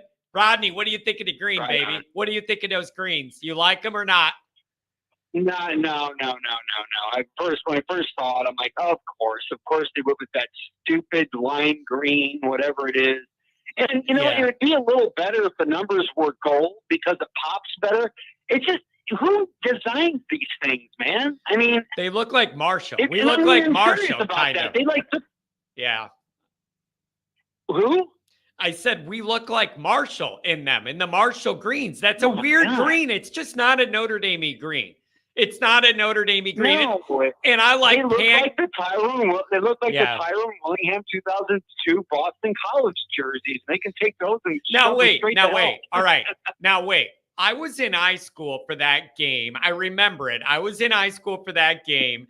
And am I remembering it correctly that we had like 1 million fumbles and people were blaming the jerseys and saying the numbers were slippery and that's why we fumbled like 5 or 6 times? Tell me I'm not misremembering that excuse. Oh my God, dude! I mean, I'm looking at them right now, and I mean, I'm seeing that little thumbnail in the corner with the players wearing the gold. That's pants. the one I would that like. Would have been better.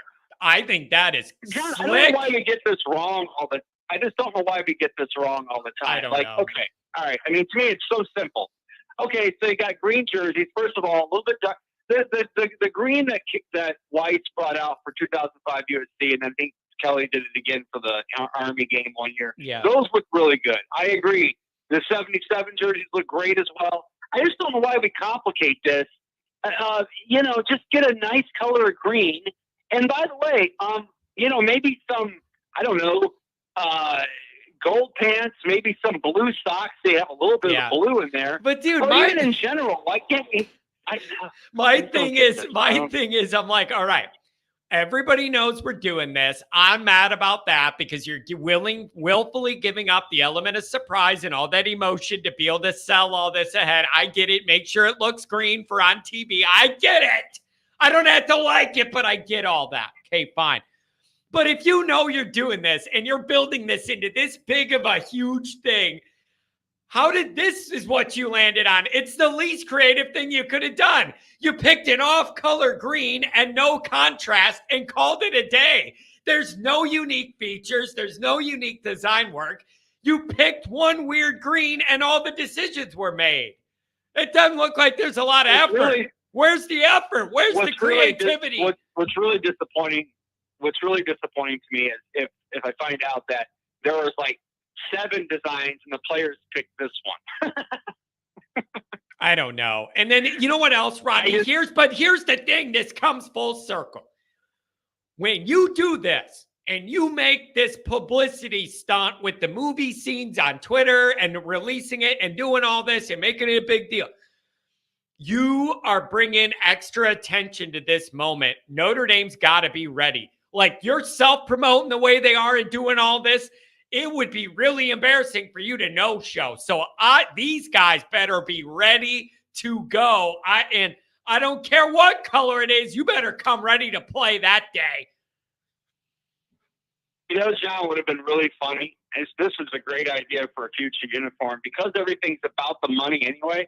They should dress them up in a dollar bill. That should be the jersey color There scheme. You go. And then have the dollar bill all in their jersey, like they did kind of with the Yankee uniforms, so that was kind of integrated into the jersey. Yeah. That should be the next green jersey because that would absolutely identify what Notre Dame's all about these days, and it's just about the money. You know what? Here's another idea. If they want to promote it and they want to make money off it, why can't they just say, why can't it be a random thing? Like, okay, fine. Release the jersey that they're going to wear. Fine. But you don't know what game it's going to be. At least that way, you do still have a little bit of the element of surprise. Yeah, and you will know it could only be one of a couple games, right? Because they're only going to pull it out probably for a moment. Yeah, I get that. I could get that. Well, or it could be a bowl game. It could be you're playing. Notre Dame plays a tough schedule every year. You can still. I mean, this year it could have been one of 3 games. Could have been USC, could have been Ohio State, or even could be Clemson on the road wearing green numbers like they did in the Sugar Bowl game in '93. Yeah. Point is, it's just. Yeah, I agree, dude. The element of surprise. You can still find a way to bridge that gap by promoting the event, but still making it kind of like, well, when is that green? When are those green things? So maybe try and blend both in. Yeah, it's just, man, you better be ready to play in this ball game. All right, Rodney, let's talk about something else.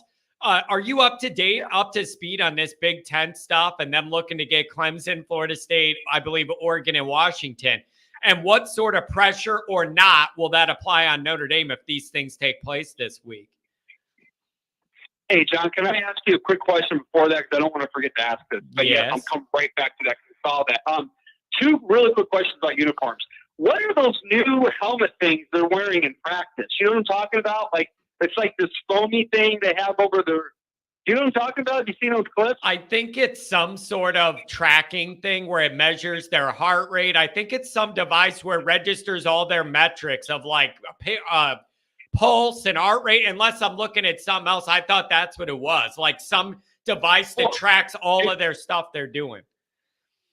That could be. I thought it had something to do with preventing concussions during practice and stuff. I could be wrong too, but I know they're starting to add these sensors and stuff on these helmets to be able to, especially in the heat, to be able to measure temperature and regulate where all these guys are. I don't know if we're like LSU yet. He got them boys AC helmets, baby. Okay. I was just wondering. I mean, I think it's a good idea. I just was curious if that was. And then another quick, people are saying for the Ohio State game. People are saying it prevents concussions and stuff. So maybe it's just a protective thing. They don't want them taking hits in the summer, I guess. Something like that. That makes a lot of sense. Yeah. I totally get that. Yeah. And then secondly, John, what about the oh God, what's what the hell am I trying to say? The name of the game every year, the Shamrock. What am I trying to say? The Shamrock. The Shamrock series. What about that uniform? Yeah, that's a really good question. I don't know. Maybe they're going to rewash these ones as long as we don't lose in them. I didn't even think about that. Maybe they'll release a totally different thing for that. I didn't even think of that. That's a good one. Or let me ask this. No mention of. Let me ask this. Does every Shamrock game come with a new jersey automatically, or have we ever played one in a regular jersey? Or are they always new? I don't remember. I think it might have been the first year or something we didn't, and then they caught on after that. But I know it's always been that way since they started doing the new uniform that would be interesting. And then, gone back. Rodney, let me address this. People have brought this up in the chat. Dr. John brought it up too. And I do admit this. As long as the players are excited about what we're wearing or they think it's cool or whatever, that matters more than what my stylistic tastes are. Like, I would prefer the 70s era green and the striped socks. I like vintage. I like that era. That's what I would pick. But as long as the guys like it and it motivates them, I don't care. I don't care. You got to play good. I don't care about the threads. Play good ball. It is a little bit better than the 2002 jersey. It's not quite that horrible green of that. So, I mean, it might look good on the field. We'll see, man. I mean, I don't absolutely hate them. I just don't like them as much as I would like to like them. I guess that's what I'm trying to say. I don't like having no contrast between the tops and the bottoms. That's a missed opportunity for stylistic points. I don't like that. And the green color's just off. It's not Notre Dame green. It's not a Notre Dame color green. If they were afraid to make it look too much like Oregon, and that's why they didn't contrast it more. That's the only thing I can come up with. Because I think the yellow pants would have been, the cool pants would have been great, but maybe they were afraid it would look too much like Oregon then. I don't know. It's just funny, man. We're building all this up so much, and that design team's in a room, and it's like, well, what idea we're going to go with? We really got to blow people's minds. I know. Pick an off green color and then do no contrast and nothing else. And we call it a day. We got a winner here. Like, it just lacks creativity times 1,000 to me. But what do I know? I don't know. Maybe there's some science in this. Maybe somehow it distracts the eyes. Maybe we're thinking out. Yeah, there you go. Somehow going down the field and, maybe Ohio State's eyes get confused with yeah. Hell knows, man. Yeah. What goes into these things? Hey, coming back to your Big Ten thing, though, yeah, I saw that I didn't even know this, John. So just started turning on the show, and I saw at the very bottom someone had posted, could happen as late as this week. That blew my mind. I didn't know that. Yeah, I last night I started seeing it blow up on Twitter, and I just and we'll see what happens. I mean, there's been a lot of rumors. We'll see if it actually goes through, but I'm just interested in what that does to the power dynamics and where that places Notre Dame. If that happens, John, I can't. I mean, the ACC basically becomes as viable as any of those under 5 conferences, whatever they call those things now. I mean, basically the ACC is no longer a top conference then, and so I guess then in a way you can what they got? They said the top 6 conference champions or whatever in the playoff side. I mean, I don't know that it. I don't know. I just think people overthinking this way too much. You're going to have 12 teams in the playoffs just by the nature of the fact that you have 12. I don't think you even need to worry about who the conference champion is. You know what I mean? I don't think. To me, just the way I look at it, John, I'm starting to think of it a lot different. And it comes the same thing with divisions. Okay, because I never understood the division things, but I will say that for a regular season thing, you can say we are the champions of the ACC, fill in the conference, you know, or we are the champions of the East West. That's a good bragging point. You need to feel good about yourself, but it should have no bearing on the postseason at this point because there isn't enough parity between everything to make that distinction. And the NFL is different. You got 32 teams that are all good. You know what I mean? You know, they're all NFL teams. You know, so it's different. I get how the conferences, if you win it makes more sense. But in college football, I don't understand why we have to even worry about this. Like, just put the 12 best teams in there. If you're a conference champion, you'll probably be in there. Right. And if you're not, it's because you ain't good enough anyway. Right. So it's like, I just think that you make it a regular season accomplishment. You know, hey, we are the ACC champions. That's something to brag about. Great. It's in college basketball. When you win the ACC tournament, you're now like when Notre Dame did that. You're the ACC champions. Good for you. Yeah. But it shouldn't have any effect then on the next level of it. You know what I mean? Yeah. So I would like it if they just put together after this and just be like, you know what? Just the top 4 teams in the country get a bye or whatever it is, get a bye. And then everybody else, rank them, you know, match them up accordingly. I don't know why we got to think, just like the East-West divisions, North-South, whatever it is. Okay, fine. You win your division during the regular season. Okay, you get that, you know, caveat.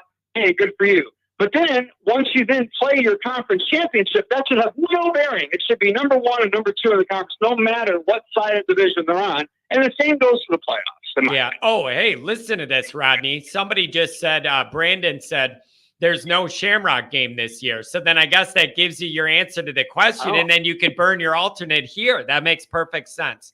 I don't even think I realized they weren't doing a Shamrock. I figured it was in there somewhere. But I guess it makes sense because we don't have a game at like an NFL stadium or whatever this year. So that should have been obvious. Well, why is that, though? That's weird. How would Notre Dame?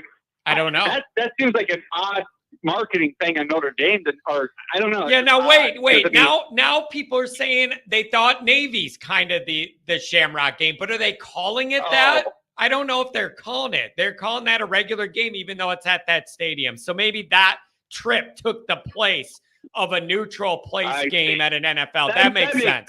Yeah, I get that. That makes sense. Yeah, I get that. Well, I don't know, man. You know what? One of the two, though. Whether you announce the Shamrock Series uniforms, you know, and then the green jersey's the surprise one, or the green jersey, you announce it, and then the Shamrock Series game's the surprise. Either one of those two should be surprises. Whatever. I don't want to keep talking about it, but you know, the guy that said 9 point, I got a little upset when I saw that they had Ohio State as a 9-point favorite. Then I thought to myself, wait a second. We haven't beaten Ohio State, but we have not lost to Ohio State by less than double digits ever in you know, since 1936 or whatever I keep bringing up. So you know what? Maybe that isn't so disrespectful because, hey, I'd much rather see a 9-point differential going into that game with the players knowing that, having that chip on their shoulder to give them that little extra boost. So, God, sure. Man, listen, I get that spread now. I want to see what happens if the season starts. Hartman takes off. The offense looks a lot better. I could see that line shrinking, getting up to game time. And all that's going to do is build what this is going to be even bigger. I could see it happening. Well, yeah, and most likely I do think that number will shrink. You know, I don't even want to think about the alternatives of if we drop a game before that because none of those games, you know, even NC State, we shouldn't lose those. Yeah, and you know what's very interesting, man? Hey, Ohio State has Indiana week 1, then a bunch of nobodies, then the trip to South Bend. That's very interesting. I want to see them. I know Indiana doesn't have like top level talent, but it's different than them playing high school week 1. I want to see them do that and see how they line up there. Well, also, I like their coach, and I think, you know, Indiana had that really good year in 2020, and then they dropped off these last couple, but they gave Ohio State all they could handle in 2020. That game came down to the wire, you know? Yeah, I mean, I think Ohio State pulled away at the end, but that was a good football game. I watched a lot of that game. So, yeah. It's going to be interesting, man. And then, hey, you know what else? You know what I'm really excited for? Genuinely. Labor Day Sunday, LSU Brian Kelly against Florida State. I am genuinely interested in that. There's no other games on. Everybody in America's watching that on Sunday night. Nobody got to work on Monday. Like, I am excited for that. And I'm excited for that in a different way than I'm excited about Notre Dame, because a Notre Dame game's all stress. I'm not going to be stressed watching Kelly. I'm just going to watch to hope something dumb happens. You know what I mean? It's just different. I could not agree with you more. Yeah. Sometimes I got to admit, I tell you what game was almost the most fun I've ever watched in my life, man, was the Texas USC game in 2006. Oh, the Rose Bowl game. Best college football game I've ever seen. Yeah, it was but great. I was so looking for. I could not wait to see that game that night. And it's because I want to see USC lose. I want to see Texas win. I want to see, and it happened, and great. But it wouldn't have ruined my entire existence had USC won, because I'd have been like, well, Notre Dame gave them all they could handle. So we proved we were the second best team in the country. You know what I'm saying? I remember going into that game not really excited for it, man. And I couldn't agree more, man, because I'm still, at the end of the day, Notre Dame trumps everything, but I'm still a huge college football fan, and that's why these the NIL stuff and, the constant moving in the transfer portal bothers me, because it's fun to keep one thing pure, man. You know what I mean? It's like we got all these other sports that, they all succumb to money eventually. And you know what else? Everything else in life, Rodney, everything else in life has a crooked angle to it. Can we have one genuine thing that's just pure to watch and enjoy? No, you can't. Money, it's money, baby. It leaks. It's like water. It gets into everything and it alters everything. It's all about that money, baby. And you know it, and I know it. It's just the way it goes. It is interesting, though, and I keep saying this, and I keep seeing if it's going to come to fruition or not. We're finally to that point now in the NIL process where we're going to start to see, if my theory turns out to be true, that a lot of these young college players that haven't matured to the level of an NFL guy, right? Yeah. If you're going to see a bigger gap between those teams that really have that team unity and build the team up from the ground floor to some degree, obviously we can't do that because of the situation in college football right now. It's never going to be what it was. But those teams like Notre Dame that still have a somewhat amount of integrity, if that really matters as you go through these 2-3 years of a college football player's life, more than these other guys that are just transferring on a whim. Now, Caleb Williams, I think the quarterback position can really change things. When you get a top guy, just like Notre Dame did with Sam Hartman. But then again, that guy's a 6-year player. It's just different. I just feel like when you see 10 guys come in from nowhere and just start, I can't believe there's something to team cohesion, John. We've been preached about it our whole life. Yep. And I gotta believe that's going to play true. You know what I mean? I just think that you're going to start to see that matter. Yeah, that's a very interesting point. And where's a good test case for that is? Isn't it Colorado? Deion got rid of everybody except for 10 guys that were on scholarship last year. It's literally 95% a new team, new personalities. Nobody's been on the grounds at Colorado. I just wonder what your cohesion's like. It's like, hey, everybody, nice to meet you. We're all on the same team. It's going to be wild, man. It's just changing times. But this year... I got to say, though, John, in the case of Colorado, that was probably for the best. Yeah. Because that team cohesion was obviously not very cohesive. Yeah, exactly. But it's a changing world, man. And there's going to be different ways different teams are going to try and build their programs. And we're just going to have to see what works. Rodney, it's great talking to you, man. Anything else on the way out on a Monday? Great to hearing from you. Not really, man. Just looking forward to these next few weeks, man. Getting to the college football season already. And looking forward to the tailgate, man. Can't wait for that on the, 16th? Yeah, I think that's so. The week before, 16th. Right? Yeah, I got that all set aside. Beautiful. And, man, keep digging into that big away game watch party, too. Yeah, that's an idea, and I'm thinking about it, and I have a couple weeks in mind, so we'll see what we could do. But that's something on my radar too, my friend. Have a good Monday, man. Have a good week. Thanks for hitting me up. Yeah, you got it, buddy. Take care. See ya. Oh, man, I have nice callers. These people are nice. All right. This is a very, very, very good question. Okay. Look at this. Mellow number 7. It says, how concerned are you guys of KVA flipping to Ohio State? Now, I got a couple things to say about this. Number one is, given what happened to the top of Notre Dame's recruiting class last year, all right, with guys that were committed to us for a long time, and they were really good guys, and then they left us. After KVA, a guy cut out of that cloth talent-wise, like an upper echelon physical talent, commits to Notre Dame. I have seen on other boards and posts and whatever, Notre Dame fans saying, why in the hell should I feel good about this when last year we felt good too all through the summer and we thought we had Keeley, we thought we had Bowen? I'm still not over people telling me, oh, John, just relax. Dante Moore's a silent commit to Notre Dame. Relax. Everything's fine. Now you know why. Don't relax. Everything wasn't fine. I can't tell you how many people told me, just relax. He's a silent to Notre Dame. Don't worry that he's visiting Oregon and feeding the ducks and all this crap. Anyways, after all that nightmare and our recruiting class dropping like a rock, people are asking, should we be worried about this again? I'm going to tell you why I'm not. Culture. This guy got up there and said he was ready to go to Ohio State and God told him to go to Notre Dame. What are you going to say next? You woke up and God said, the God school's Notre Dame. So what are you going to do next? Wake up and say, oh, I changed my mind. God said, screw the religious school. I'm going to Ohio State. You don't get to decommit from God.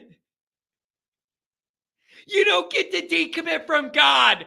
If you're using God as the reason that you're coming to Notre Dame, you got to get up there and tell me, God gave me the message not to go to the school that worships God. You can't do that. Come on. I'm serious. That's literally my answer to this. Is that unlike a lot of these other guys, he brought spirituality and religion into it as a part of the decision. If you're going to undo that, you got to get up there and tell me God told you not to go to the God school. He ain't going to do it. You can't do that, man. You can't decommit from God. All right? So that gives me a little comfort. Also, the other thing is, if this was a guy after money or any of those benefits, he's out west. I am certain USC was offering him whatever he wanted or needed. If that was the issue, he would have stayed out there, and the people in Hollywood, even though they're on strike, would find him some money. So I don't think that's it either. So for those reasons, I would like to think this is a little different. And if it isn't, and we lose this guy, I am nailing him on the God stuff. Like, once you throw that out there, you don't get to decommit from God. You just can't do it, man. Stick with us. Stick with us. Oh, you know what else I heard too? And I don't know if this is common knowledge or maybe you guys know this and I don't.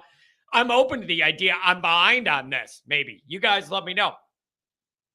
I have heard and read multiple places that CJ Carr is expected to enroll early. And I like that. I like that. Get him in the house, get him acclimated, get some classes going, build up his body, get in the system. I like all of that. Okay. And so I really do like that. Yeah, people are liking that. You can't decommit from God. Like, I mean it. I wasn't trying to be funny or make a phrase. I mean it. You cite that as a reason to come here. You got to come on, man. How do you back off of that? Oh, my God. This is a fun show. I love you people, most of you. And so, anyways, for those cultural reasons, I think Notre Dame has a better chance of holding on to this guy than some others once you start bringing God in it. Like, I'm having fun with it. But once it's at that level, that's a different kind of consideration. It tells me it's a different kind of family with a unique value set. And for once in my life, it might actually line up in our advantage instead of against us. So that's nice. That's very nice. And so, all right, guys, that's going to be it. I got some stuff to do, an article to write, a couple more videos to make for the day. I love the energy. I love the energy. We're picking up here, okay? People are coming out of football hibernation. Names I haven't seen in 8 months are in the chat again. They come out hibernation like a grizzly bear in Yellowstone. And right before football season, and it's like, hey, John, I'm here. What did I miss? You know, like, welcome back. Come on, baby. Welcome back. This is the ramp up. This is the ramp up. And I love it, okay? Everybody have a good day. Be safe out there. Be nice to each other pretty much, unless it's a Michigan fan. And we'll talk to you soon. I'll have a video tonight. I'll have something really interesting tomorrow. And then we'll be live again Wednesday. Have a good Monday, everybody. Take care.